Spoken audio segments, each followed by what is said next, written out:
What's up, everybody? Welcome back to the Hope This Is Helpful podcast, where we share our intraable perspective about everything and nothing. I'm your host, Tiara Harris, and I'm joined by my husband and co-host, Leon Harris.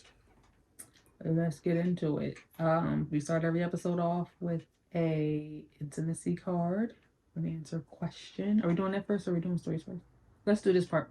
Let's do this part first since I already started. The cards we use are the and skin deep cards. There's another deck I want to get instead of this one. All right, so our question tonight is, in what ways do my friends reflect who I am? You want a different question? Yeah, we have this before.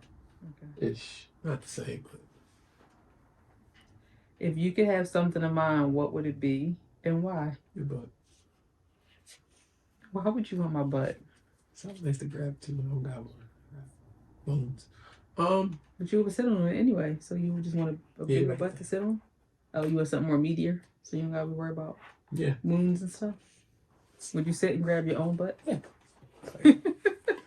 No, I guess your your love for research. I don't got it in me. I research certain things. You research everything. Right? So I think that's pretty cool. Short answer. My answer, I have two answers. Well, no, it's not really two answers. I just wanted to say I like your lips. They're so cute. I would want. No, I do not want your wills. I would like a little bit of your tech savviness. I mean, I don't have to be full blown like the way you felt about my research. I don't know if I need to be full on techie like you, but I could use a little bit more of it. I think sometimes I feel my age when it comes to technology. Like, even though I feel young with like a lot of other parts of life and being almost 40, that technology be trying to slap me in the face. Like transparency has been the whole relationship. The whole relationship. The whole relationship, what? Technology was smacking you in the face. Yeah, absolutely. So what do you mean? You feeling your age? Like, what was you feeling back then? No, like, not actually being close to 40, just like that I'm an 80s baby. Like, the difference between, like, being an 80s baby and a 90s baby, I think, is the technology sometimes. Like, I'm almost certain, I would assume that I've always been, like, later to things than probably you have been. Because I think, like, you really embrace it, where I'm kind of like, until I have to, I'm not going to. I never knew it was an age thing. I didn't. Yeah, I feel like a lot of. And it could, maybe it's not. Maybe I'm just finding something to blame it on. But I feel very much like, I feel like I didn't get my first iPhone until my BlackBerry ball broke out, and I had no choice but to get another phone. And I don't even know if that was the iPhone I went to at that point. But then I had a house phone for a really long time, just because it was just like, it felt like the thing to do. Like, I felt weird to like not have a house phone with like a voicemail to it, like an answering machine. You forced me to get new phones. My phone be moving slow, and I'd be like, I ain't even gonna say nothing. Try to get new phone. I'm not gonna say nothing because I don't feel like it's like having to remember all the passwords, like all of that stuff. I feel like you are so much better at it than I am. And like I was just saying before we started recording, I like to feel like you're taking care of me. So there are things that I really lean hard into of like, I'm gonna let my husband have this because it makes me feel very loved and protected, and it makes me feel like this is part of a relationship. But then there's always a thought in the back of my mind that I will be even more lost without you because I don't even. I should make YouTube videos. I don't even try. I should make YouTube videos, but then I would shoot them just like for us, like how back in the day people would shoot at VCRs and say, "Son, this is what we do." Yeah, you should be like a honey. This is for you. I should do that just because. Honey, this one is for you. It's about this. But and just I'm gonna say something that's gonna get me in trouble if the person listens to the podcast. Oh, she's gonna see the YouTube. I think the reason you had a house phone so long, I'm pretty sure is mom. Probably. I'm pretty sure mom was like, no, because I had to switch mom to iPhone. I had to make mom get an iPhone because she had the Android. It was giving her all these issues, and she'd be like, "Son, help me fix it." I don't know how to fix Androids. You gotta get an iPhone. And now my grandma even got an iPhone, which reminds me I still did not FaceTime her like I said I was going to do. She gave me an early happy birthday, like 7, 8 days early. That was cute. Cute. I love that she thinks about you. Okay, so let's move on to. No, but I still like it. Yeah. No, I just went back to y'all used to have Sunday dinners. Forgot about that. And I feel like I wonder if Miss Eddie is going to text you or call you. He does great with birthdays. I don't remember his. I think he does better with the kids though than he does like us. It's almost like, did you delete us out to put the kids in, as if like it overlapped? Well, his phone back in the day, his flip phone, he might not be able to switch all the content. I had to help him with his phone. I've just been the technology person for everybody. I mean, it is how we met. I'm just a techie for everybody. Had I been more tech savvy, we may not even be here. That's why I hope to. No, that's all I'm good at. I probably would have still been here because that was a whole virus. I don't think I would have been that tech savvy.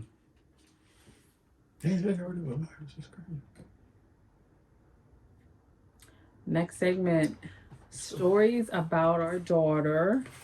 As I say in almost every episode, this is a form of content that you do not get to see her in. So we like to share stories about her so you guys get to know all of us a little bit better.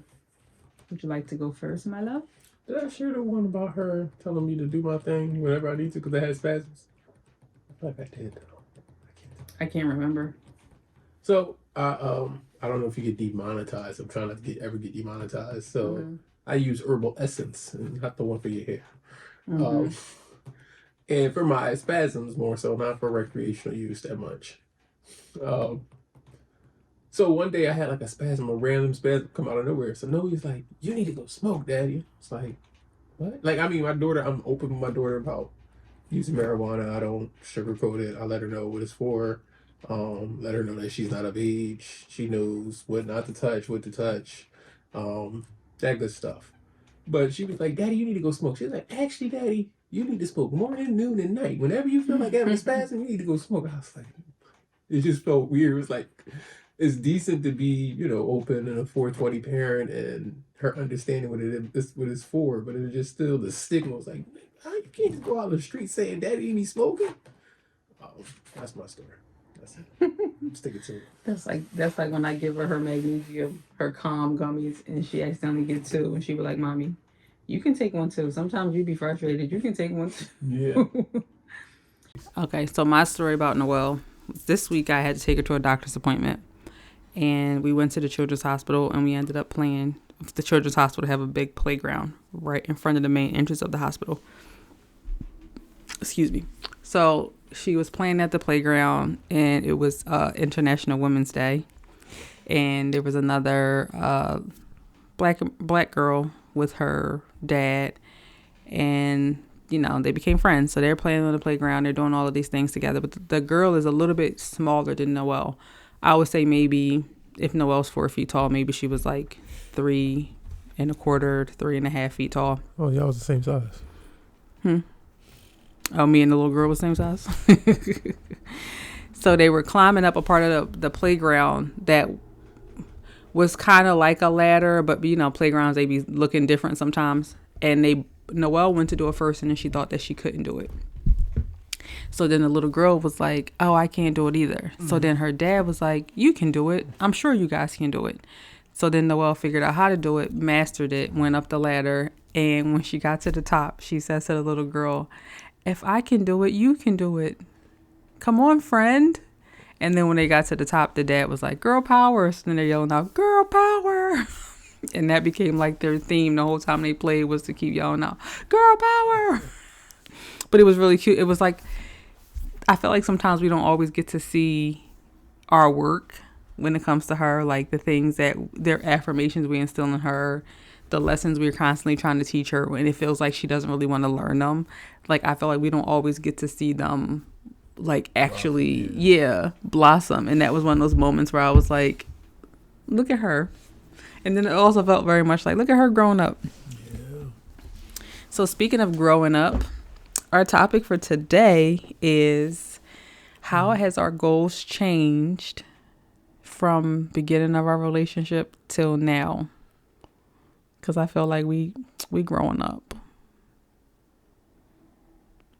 Let's talk about what were our goals when we first got married. We supposed to travel every year. I just thought about lost his heart. We definitely wanted to move down south. Yeah, that was a big thing we wanted to do. We knew we wanted to have one kid. We thought we were gonna stay at the condo forever. Yes, we did. It was like we never get on our big windows, never get on the 18th floor living. Heard bellhop. I miss the condo. I don't. I mean, I do with the house stuff, but I'm proud of my house sometimes. You're not proud of our I house? said I'm proud of my house sometimes. Like, the stuff I was outside today. Like, gotta take care of some stuff. I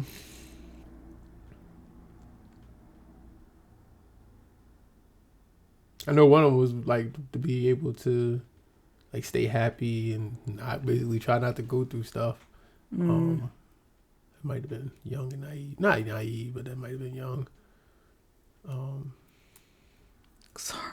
I can't think. No, that's fine. I can't think of anything else off the top of my head. Can I say something to that? Young and naive? Yeah. I think what made us young and naive was lack of understanding. I think, well, part of it was, I think our premarital counseling, I don't think I learned that there was a difference between premarital counseling as like a Christian in a church versus marital counseling and marital therapy. Yeah. And so I think we went into it thinking it was just spiritual. Like, oh, we were ready, and the goal of let's stay happy versus having to like work back to it seemed like enough, but there wasn't actual steps behind it, and there wasn't any understanding or knowledge of how to put like actionable steps behind it. So yeah, I will say, I mean, maybe that does make us young and naive. I think it's interesting. I don't know. I think it's how we arrived here. Well, it's also a product of our environments. We didn't have. Well, you mean your mom was married for a little bit, but you know what I'm saying? Like, there was no marriages for us to look up to. Yeah. So, like, there is no... I feel like our basis was off of our church. Yeah. And for us, we didn't even at that time feel like we were getting enough for marriage at the time from the church. And I don't think they taught us much more outside of that. Like, I think everything that had to do with marriage was more the spiritual level of like not breaking your covenant, and being prepared, but not really like realistic things.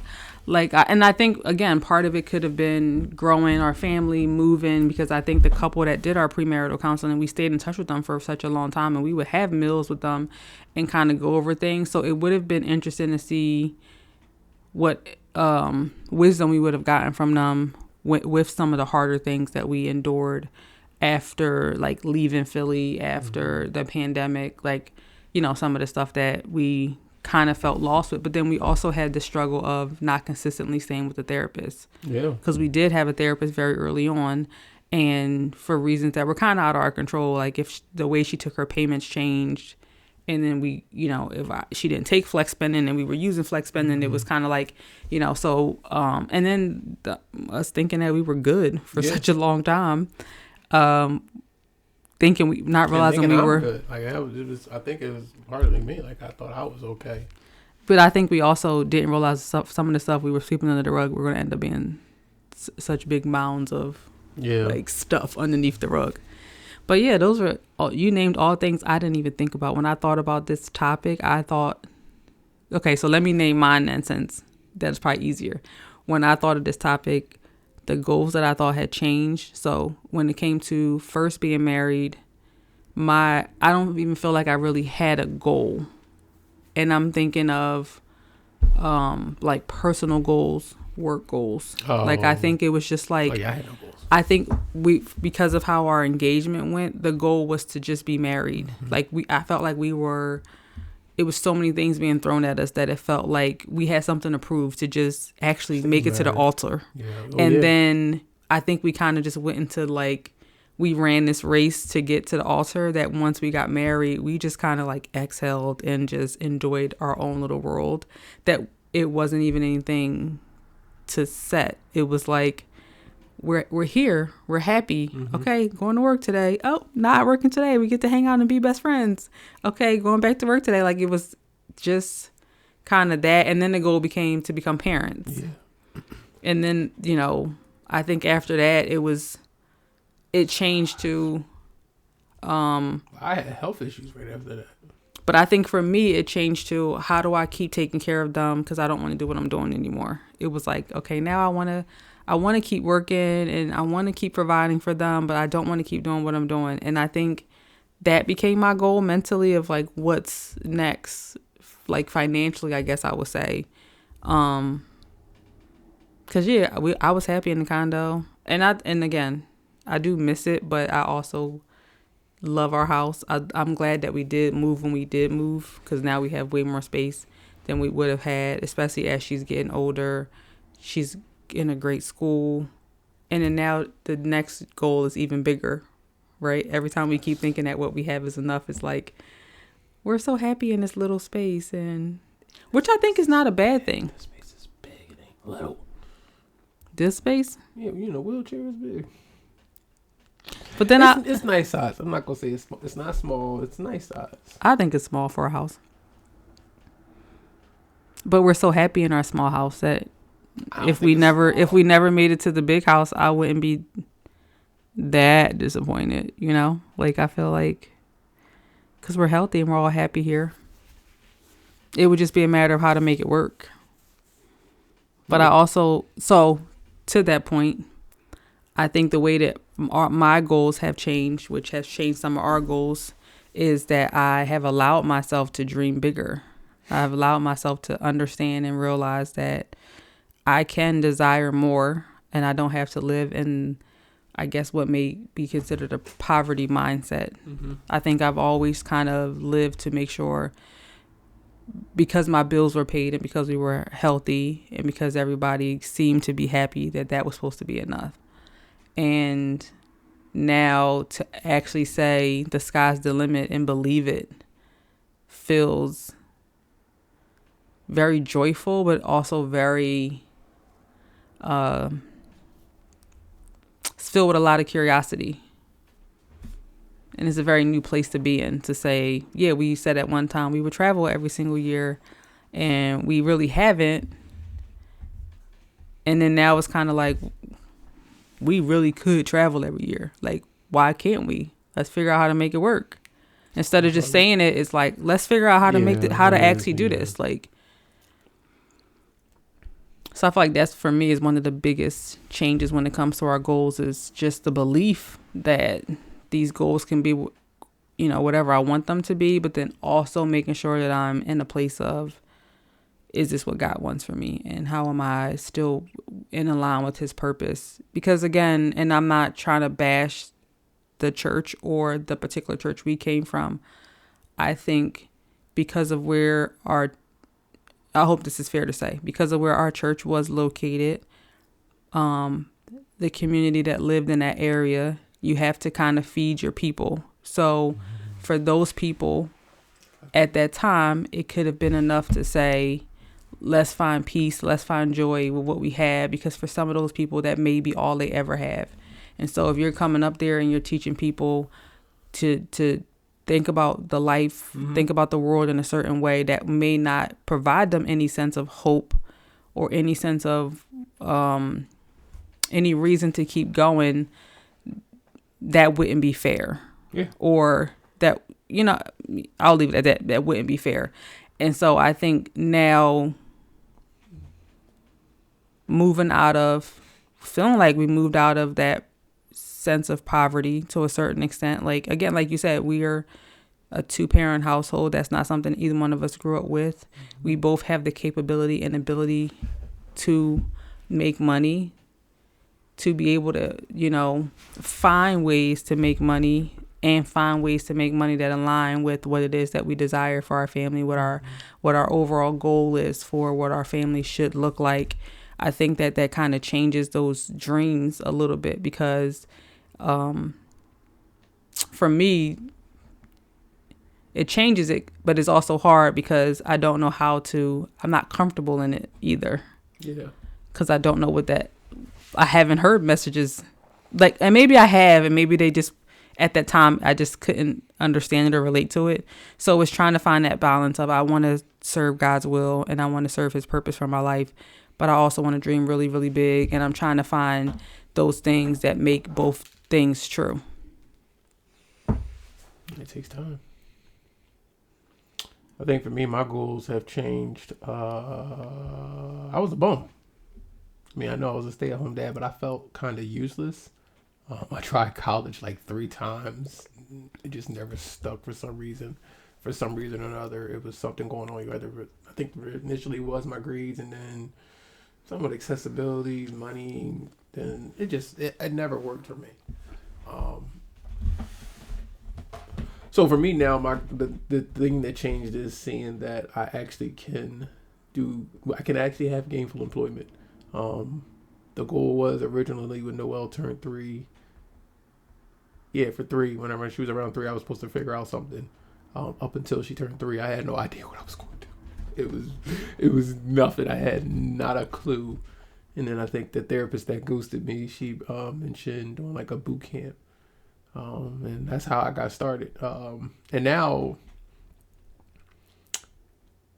I kind of know we can do whatever we want to do because not as easy to find a job, but with a little bit of hard work and prayer, you can get whatever job you want to get.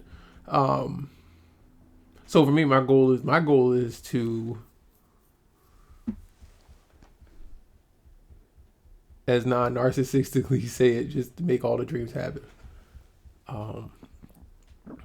Figure out how to take care of us, how to provide, and how to make these girls dream. They got big dreams, dog. I just try and get a new Tesla or something. They got big dreams, so just try to make their dreams come true, and just knowing that it's possible. Like I thought it was a big pipe dream. That's just being real. I did not. Every day I kind of be like, I'm not where I'm supposed to be at. Like I'm not. I don't. And I mean, I know there's a lot of other people that do it, but I just feel like for me, it just was never on my radar. And that sounds so horrible to say. Like it just sounds horrible to say, but it was just I didn't know it could happen. I really didn't know it could happen, especially no education, no previous experience, and with God and hard work, it turned into experience. I got recruiters hitting me up for stuff now, so it's good knowing that the decision to get married, be a husband, be a father, I have not too many examples. I had my grandfather. He was married. He was a father. He just didn't talk that much. So for me, I always feel like I'm kind of winging it out here. I'm always just winging it and figuring life out as it go. And it's hard, but I'm trying to do it. So for me, it's that I feel like I deviated. But I feel like the goal for me just keeps changing. It's just keep growing, keep evolving. I look at Noelle all the time, and it's like, gotta figure out how to do everything for her. Make sure she have everything she need and want, so she can be the best human she want to be. And like that just kind of drives me. Just looking at it. I don't have we don't have that conversation. Just looking at it and just seeing, made a kid, dog. Like you got somebody responsible for it. Like that's yours, and then you gotta make sure they're good. Make sure they got health insurance. Make sure they got food. Make sure they got clothes. That curiosity about who she could be if we can provide well and allow her to be free it drives me a lot. Like I'm really curious to see like who she will become. And I'm thankful for our village, because our village definitely steps out. Like, the people always say it takes a village, and you can just hear it all day, bro. That village definitely helps. The village definitely makes things happen while you still try to make it happen. I think that's the beauty. I think that's why our village works so well. It's not nobody just asking for a handout. Oh yeah. Nobody's just having kids just sitting there doing, like, all the kids is doing something. All the kids is gifted and smart, and yeah. To what you were saying about you always thought it was like a pipe dream. I always desired to be a housewife. Like I thought I wanted to be a stay-at-home mom and do all of the things. But then when we met, and I just kind of took it as like, okay, God was God's plan for me was different. And it was never an issue. It was never me. I was never bitter about it. I was never resentful about it. It was, okay, how can I make this work then? Like, at least she has a parent that's home with her. If it's not me, then who's better than for it to be her dad? This person that I love. And so I always had this goal of like, I just need to find this job that fits these degrees I already have, because I didn't want to go back to school. And how can I do all of these things to take care of these two people? And I think one of the new goals is finding as much balance as I possibly can in what it is that I'm going to do. And I think that's one of the things you learn too, is having these career goals should align with who we want to be as individuals, who we want to be as parents, and who we want to be in our roles as husband and wife. And so now those things come into consideration, not just the money is also, like you were saying recently, if you don't mind me sharing, it's like wanting a job that I just went to work, I made my money, and then I get to go home. I don't have to use my brain as much. I don't have to be studying things outside of work. I can leave work at work. And so like that almost became like a dream and a desire of how much of this can we really do? Like falling in love with I love doing this podcast. I love creating content, and then kind of letting that be part of the goal and part of the dream is how much of this can we really do together? Because I think, again, once we learned about the things we were sweeping under the rug that we were pretending like they didn't exist, actually removing all of those things and making our relationship feel so much lighter, so much more intimate, so much more sacred. It's kind of like, I can work with you too. Like, we don't have to just be husband and wife. What if there's a possibility that we could really be a team? And within that team comes all of the things that we are desiring, which one of them I shared with Leon was, what if we became entrepreneurs and then we decided to homeschool her so that way we could do all of the things we want to do, travel places that we want to travel, and teach her through travel, because that is one of my goals, is to not let her just learn in the classroom. She currently is in love with nature, and I'm trying to really love it and embrace it more.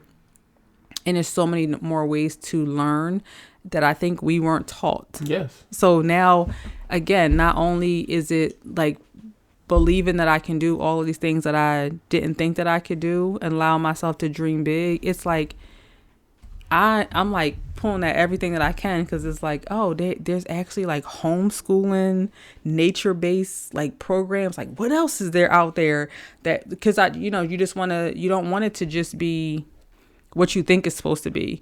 Like, for example, I was sharing a story about her playing on the playground after her doctor's appointment. And I was actually really excited about it because I was allowing her to choose being outside and being out versus being inside, even though she had gymnastics.